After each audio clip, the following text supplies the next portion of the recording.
Déjà, la réponse à la lecture biblique. Tout le monde peut lire la Bible. Tu peux lire la Bible du début jusqu'à la fin. Tu peux lire un livre biblique. Par exemple, le livre d'Apocalypse. Tu peux pourtant finir ça, le livre de Genèse. Mais rien ne prouve que tu as compris. C'est pas parce que tu as lu un livre que tu as médité la Bible. Que tu as lu un livre biblique. Par exemple, le livre d'Exode que tu as médité Exode. Non. Tu as fait ta lecture comme tout le monde. Tu peux comprendre quelque chose. Mais la bonne compréhension, c'est lorsque l'Esprit de Dieu t'inspire, l'Esprit de Dieu t'enseigne. Donc, il y a une différence entre méditer et lire la Bible. Il y a une différence entre étudier et méditer. Mais un jour, je vous parlerai vraiment de la méditation biblique. Vous allez voir dans la Bible, hein, on parle par exemple de, voilà, dans Josué 1, verset 8, on dit que celui de la loi qui se donne point ta bouche, médite-le jour et nuit. Vous voyez un peu, méditer. Et le verbe méditer, la méditation. Mais dans aucun endroit de la Bible, on te parle de la méditation. Comment faire la méditation ou comment bien méditer. Ou quels sont les éléments qu'on a besoin pour bien méditer, à observer pour bien méditer. On ne te parle pas de ça. Mais par exemple, le jeûne, on te parle, voilà, comment faire un jeûne. Si tu lis par exemple dans Ésaïe, on te parlera du jeûne. Comment faire le jeûne, comment bien jeûner. Les choses à observer pendant un jeûne. Et peut-être qu'il y a des choses à observer pendant une méditation. Vous voyez? Mais ce n'est pas ça. Donc, tout n'est pas écrit. Mais l'essentiel est écrit. Il y a des choses qu'on découvre. La Bible dit que Dieu cache les choses pour sa gloire. Vous voyez un peu? Mais la gloire des rois, c'est de sonder les choses. Mais Dieu, il cache les choses pour sa gloire. Mais c'est un Dieu qui révèle. Donc, on doit comprendre ces choses. C'est très important. Ok. Alors, comment étudier la Bible? Je vais vous donner 3 points. Non, 4. En fait, si je suis arrivé à comprendre cela, c'est parce qu'au départ, il y avait une jeune fille qui m'avait poussé. Que Dieu la bénisse. On met ça en parenthèse. Donc, c'est grâce à cette fille-là, elle me posait des questions, mais moi, quand j'ouvre ma Bible, je m'ennuie. Quand j'ouvre ma Bible, je ne sais pas quoi lire. Elle m'a posé la question. Moi, j'ai dit non, il faut lire, tu vas t'habituer. Parce qu'au départ, je ne savais pas comment expliquer à quelqu'un comment je fais. Je pouvais passer 2 ans en train de lire la Bible, 3 ans en train de lire la Bible. Je suis en train de méditer. Mais je ne sais pas expliquer à quelqu'un. Je ne savais pas expliquer, mais aujourd'hui, je sais expliquer. Quand je comprends ces choses, je viens maintenant pour vous donner. On ne m'a pas enseigné, mais c'est par la grâce de Dieu que j'ai su ces choses. Et c'est aussi en fonction de mon ministère. Et Dieu est en train aussi de m'enseigner de façon personnelle. Je peux recevoir certains enseignements en suivant d'autres prédicateurs à la télévision. Et je peux être enseigné par le Saint-Esprit parce que la Bible nous dit qu'il nous enseignera toutes choses. Donc, il y a ces choses comme ça que l'Esprit de Dieu te donne en fonction de ta grâce, en fonction de cette onction qui est en toi. Et je prie, toi qui me suis, que tu sois un homme d'onction, que tu sois une femme d'onction. Et que tu découvres la personne du Saint-Esprit davantage. Parce que le Saint-Esprit, c'est l'esprit de prophétie, c'est l'esprit de Jésus sur la terre. Ok. Donc, elle m'a posé la question, mais moi, je fais comment? Je dis, bon, il faut seulement lire la Bible, il faut lire, tu es habitué. Elle dit, mais c'est pas facile pour moi. Je dis, bon, ok, on va remettre ça dans la prière. Je te promets rien, mais attends le week-end, je vais t'appeler ou on va s'écrire et je vais t'expliquer comment je fais. Parce que cette question-là, je ne m'attendais pas à ça. Et j'ai commencé à mettre cela en prière et Dieu m'a révélé un jour. Quand je me réveille comme ça, je sens que j'ai envie d'écrire. Je lisais la Bible, après je me suis rappelé, ah mais il y a une fille qui m'avait demandé de l'expliquer. À un moment, je suis rentré en méditation, dans le calme. Et l'Esprit de Dieu commençait à m'orienter. Et j'ai reçu cette question, je me suis d'abord posé cette question, est-ce qu'on peut étudier la Bible?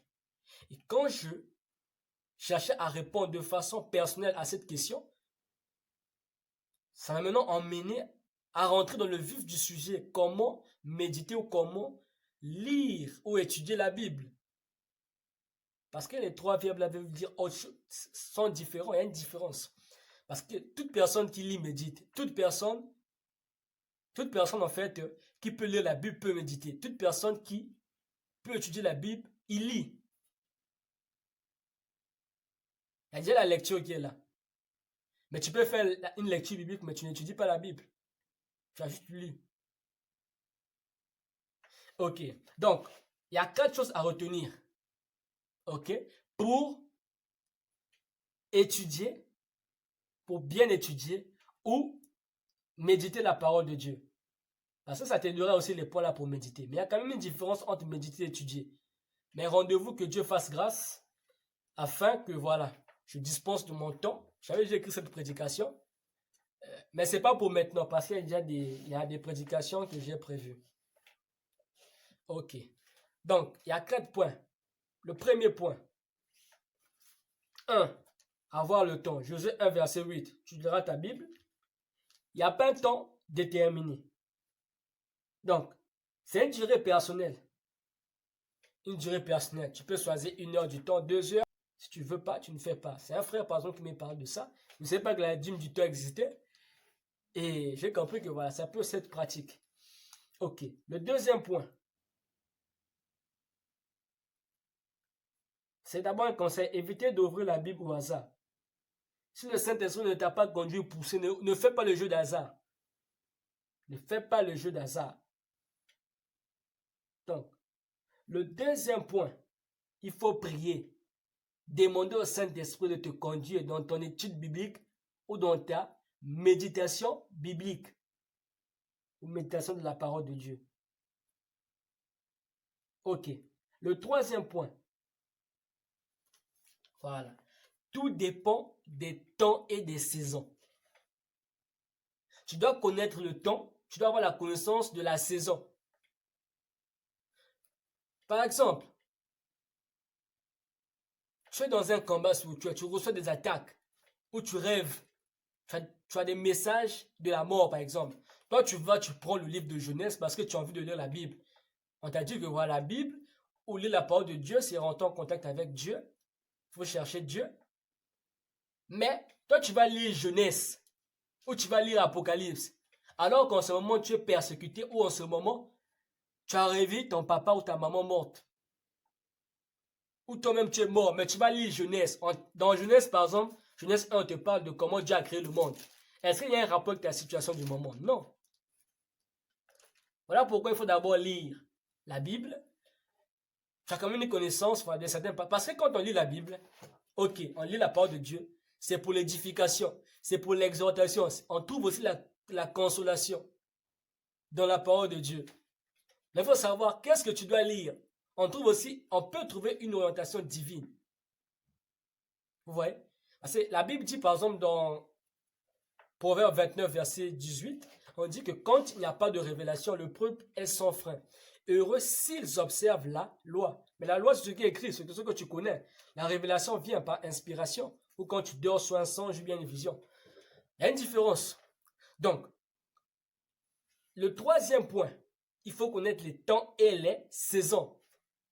Tu as attaqué. Mon frère, va lire, va méditer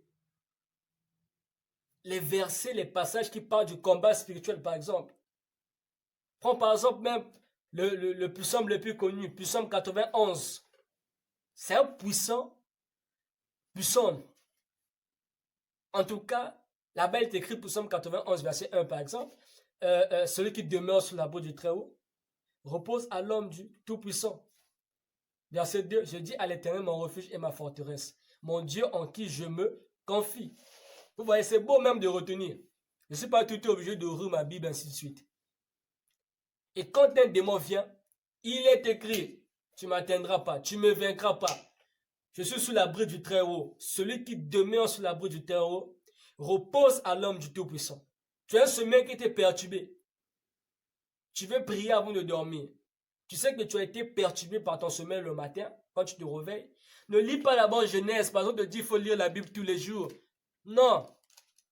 Tu vas ouvrir ta Bible, mais en tenant compte des temps et des saisons. Observe les saisons et les temps dans ton église où tu pries. Et tu observes également la situation autour de toi. Et tu auras une orientation en fonction de ce que tu pourras lire ou méditer dans la parole de Dieu. Quatrième point, il faut avoir des accessoires. C'est quoi un accessoire? Fais comme moi, mon frère ou ma soeur. Avoir un cahier. Tu vas à l'église, mais tu vas main vide. Va quand même avec ta Bible et une feuille. C'est important. Il faut noter. Quand tu lis la Bible, tes accessoires pourront t'aider à comprendre certaines choses ou même à t'orienter. Tu notes. Tu as envie de lire la Bible. Tu peux revoir une prédication, un enseignement biblique.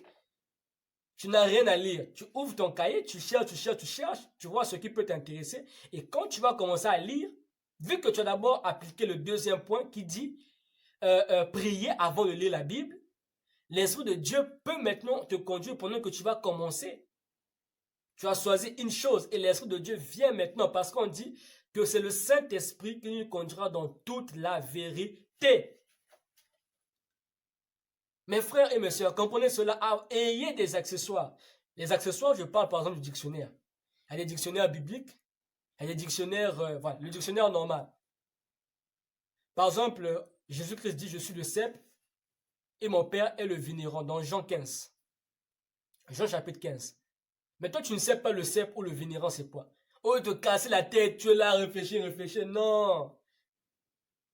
Prends un dictionnaire, c'est un accessoire qui va t'accompagner pour bien étudier la Bible, pour bien étudier un chapitre ou un livre biblique. Ou un livre prophétique, un livre historique écrit dans la Bible. Prends ton dictionnaire, mon frère. Les brochures, ce sont aussi des accessoires. Les brochures ou des livres des hommes de Dieu peuvent aussi t'orienter afin que tu aies un programme spécial, afin que tu puisses programmer ton temps dans la lecture de la parole de Dieu. Parce que quand tu lis la parole de Dieu, en tout cas, comme j'ai dit, c'est aussi pour l'édification. Vous voyez? Parce que même l'un des premiers moyens, je dirais même le premier moyen pour chercher Dieu, en dehors de la prière, c'est la parole de Dieu. Parce que Dieu n'est pas en dehors de sa parole. On trouve Dieu dans sa parole. Jean 1, verset 1 dit que Dieu, c'est sa parole. Comprenez ces choses, mes frères et sœurs. Voici les 4 points qui pourront t'aider. Et si tu as réellement compris ce message, mon frère, ne garde plus ça pour toi. Partage. Parce qu'en partageant, le Dieu qui m'a appelé au ministère, ok, ce Dieu-là se souviendra de toi, mon frère. Il te verra.